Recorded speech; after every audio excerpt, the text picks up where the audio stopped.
بسم اللہ الرحمن الرحیم۔ شروع کرتا ہوں اللہ کے پاک نام سے جو بہت بڑا مہربان نہایت رحم والا ہے۔ دوستو، بہنوں، بھائیوں، بزرگوں، السلام علیکم۔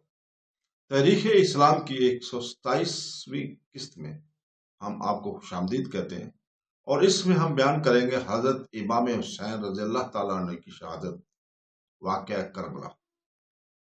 تو دوستو، حضرت امام حسین رضی اللہ تعالیٰ نے تنہا رہ جانے کے بعد جس بہادری اور جوان مردی کے ساتھ دشمنوں پر حملے کیے، ان حملوں کی شان دیکھنے والا ان کے ہمراہیوں میں سے کوئی نہ تھا، مگر عمرو بن سعد اور شمر آپس میں ایک دوسرے سے کہہ رہے تھے کہ ہم نے آج تک ایسا بہادر اور جری انسان نہیں دیکھا۔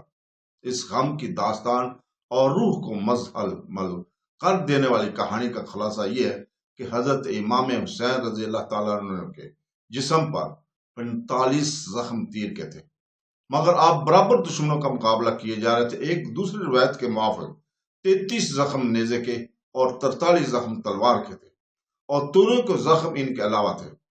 شروع میں آپ گھوڑے پر سوار ہو کر حملہ آور ہوتے رہتے تھے، لیکن جب گھوڑا مارے گیا تو پھر پیدل لڑنے لگے۔ دشمنوں میں کوئی شخص بھی یہ نہیں چاہتا تھا کہ حسین رضی اللہ تعالیٰ میرے ہاتھوں سے شہید ہوں، بلکہ ہر شخص آپ کے مقابلے سے بچنا چاہتا تھا۔ آخر شمر نے 6 شخصوں کو ہمراہ لے کر آپ پر حملہ کیا، اور ان میں سے ایک نے شمشیر کا ایسا وار کیا کہ حسین رضی اللہ تعالیٰ عنہ کا بایاں ہاتھ کٹ کر الگ گر گیا۔ حضرت امام حسین رضی اللہ تعالیٰ نے اس پر جوابی وار کرنا چاہا، لیکن آپ کا دانا ہاتھ بھی اس قدر مجروح ہو چکا تھا کہ تلوار نہ اٹھا سکے۔ پیچھے سے سنان بن انس نخفی نے آپ کے نیزہ مارا جو شکم سے پار ہو گیا۔ آپ نیزہ کا یہ زخم کھا کر گرے، اس نے نیزہ کھینچا اور آپ اس کے ساتھ ہی آپ کی روح کو بھی کھینچ گئی۔ انا للہ و انا الیہ راجعون۔ اس کے بعد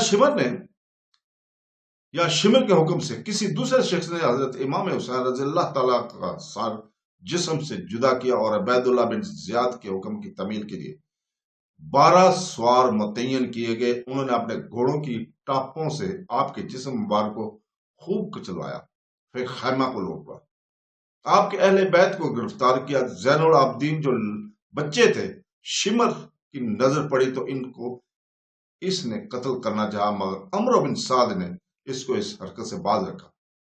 حضرت حسین رضی اللہ تعالیٰ عنہ کو سر مبارک اور آپ کے اہل بیت کوفہ میں ابن زیاد کے پاس بھیجے گئے۔ کوفہ میں ان کو تشہیر کیا گیا۔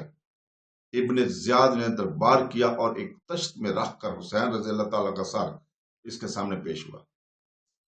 اس نے سر کو دیکھ کر گستاخانہ کلمات کہے۔ پھر تیسرے روز شمر کو ایک دستہ فوج دے کر اس کے نگرانی میں یہ قیدی اور سر مبارک یزید کے پاس دمشق کی طرف روانہ کر دیا۔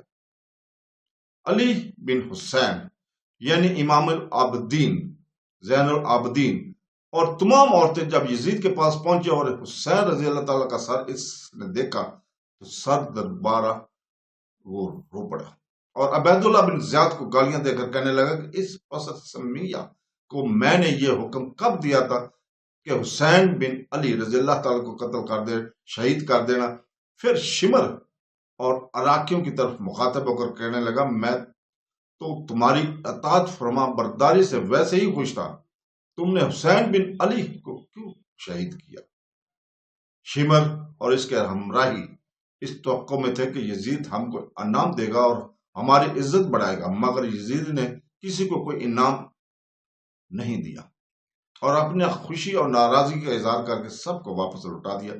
پھر درباریوں سے مخاطب ہو کر کہنے لگے حسین رضی اللہ تعالیٰ کی ماں میری ماں سے اچھی تھی، اس کے نانا حضرت صلی اللہ علیہ وسلم تمام رسولوں سے بہتر اور اولاد آدم کے سردار ہیں، لیکن ان کے باپ حضرت علی رضی اللہ تعالیٰ عنہ اور میرے باپ معاویہ میں جھگڑا ہوا، اسی طرح میرے اور حسین بن علی کے درمیان نزاع ہوا۔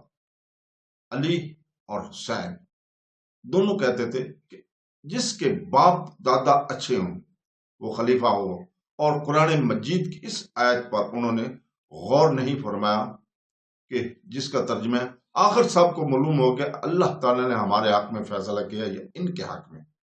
اس کے بعد ان قیدیوں کو آزادی دے کر بطور معزز مہمان آپ نے محل میں رکھا۔ عورتیں اور اندر عورتیں کے پاس گئیں تو انہوں نے دیکھا کہ یزید کے محل سرا میں بھی اس طرح ماتم برپا ہے اور سب عورتیں رو رہی ہیں، جس طرح حسین رضی اللہ تعالیٰ کی بہن اپنے بھائی اور عزیزوں کے لیے رو رہی تھی۔ چند روز شاہی مہمان رہ کر یہ برباد شدہ قافلہ مدینہ کی طرف روانہ ہوا۔ مزید یزید نے اس کو ہر قسم کی مالی امداد، حضرت علی بن حسین سے ہر قسم کی امداد کا وعدہ کیا۔ جب تم لکھو گے تمہاری فرمائش کی ضرور تعمیل کی جائے گی۔ عبید اللہ بن زیاد کی توقع تھی کہ قتل حسین رضی اللہ تعالیٰ کے بعد میری خوب قدردانی ہوگی، لیکن یزید نے واقعہ کربلا کے بعد سلم بن زیاد کو خراسان کا حکم مقرر کر کے ایران کے بعد وہ صوبے بھی جو بصرے سے تولا رکھتے تھے سلم کے متحد کر کے اس کو کوفہ کی جانب روانہ کر کے اور ایک خط عبید اللہ بن زیاد کے نام لکھ کر دیا کہ تمہارے پاس عراق کی جس قدر فوج ہے اس میں سے 6000 آدمی جن کو سلم پسند کرے اس کے ساتھ کر دو۔ عبید اللہ کو یہ بات ناگوارا گزری اور حسین رضی اللہ تعالیٰ کے شہید ہونے پر افسوس کرنے لگا کہ اگر وہ زندہ ہوتے تو یزید کو میری احتجاج رہتی اور وہ میری عزت اور مرتبہ بڑھانے میں کمی نہ کرتا، لیکن اب وہ بے فکر ہو گیا، اسی لیے اس نے ملک اور فوج دونوں میرے تصرف سے نکالنی شروع کر دی ہیں۔